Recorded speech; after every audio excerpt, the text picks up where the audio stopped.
Nagbabalik na po ang opinion mo, opinion ko. Kasama niyo po Darlene Olanyo. At samahan niyo po ulit kami sa 3 oras na balitaktakan, talakayan ng mga may init na issue sa loob at labas ng bansa. Pero bago po tayo dumako sa ating katanungan, ngayong araw po ng Lunes, dito po muna tayo sa ating Food for the Soul and Food for the Spirit. Ang aking pong ibabahagi sa inyo ngayong umaga ay tungkol sa isang espesyal na bank account. Isipin po natin halimbawa, mayroon po tayong bank account. Yan, na otomatikong nagkakalaman ng 86,400 pesos tuwing umaga.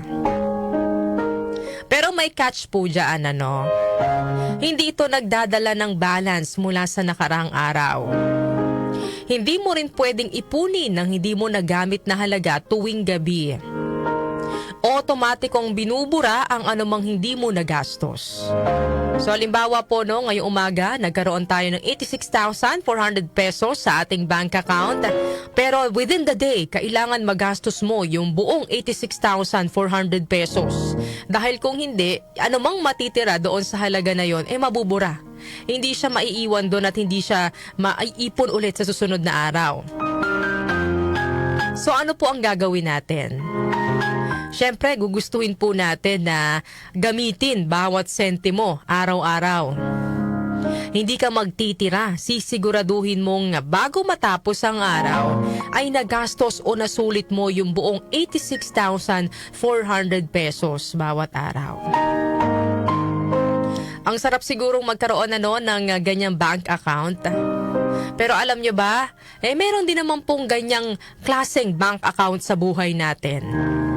Hindi nga lang po pera, pero ang tawag po dito ay oras. Bawat umaga, binibigyan po tayo nito ng 86,400 seconds para magamit sa buong araw. Tuwing gabi, binubura ang mga segundo na hindi natin nagamit ng wasto. Hindi ito pwedeng ipunin, ilipat o hiramin. Halimbawa yung mga seconds na hindi mo masyadong nagamit ngayong araw, hindi mo pwedeng ilagay kinaumagahan. Wala kang pwedeng utangan ng oras. At wala rin naman pwedeng umutang ng oras sa'yo. Kung anong oras meron ka, yun lang ang meron ka. Kung nabigo kang gamitin ng tamang oras na ibinigay sa'yo, walang ibang mawawalan kundi ikaw. Hindi ka maaaring humiling na ibalik ang mga nasayang na oras. Alam niyo po kung iisipin, pare-pareho lang naman tayong binibigyan ng 24 oras bawat araw, Walang may sobra, walang may kulang. Ang tanong lang po talaga papaano ba natin ginagamit ang ating oras? Parang pera, di ba? Kapag binigyan ka ng 86,400 pesos kada araw at hindi mo nagamit ng tama, masasayang lang. Ganon din po ang oras. Kapag pinabayaan mo lang lumipas ang isang araw na wala kang nagawa, hindi mo na yon mababalik.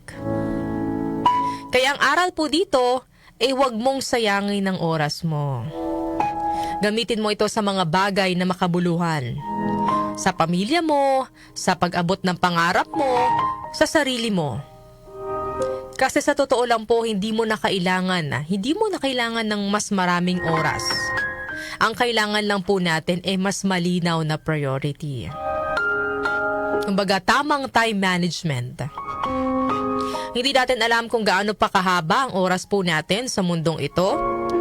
Kaya habang may pagkakataon pa tayo, gamitin po natin ang tamang oras para magmahal, magpatawad, mangarap at mabuhay ng may saysay.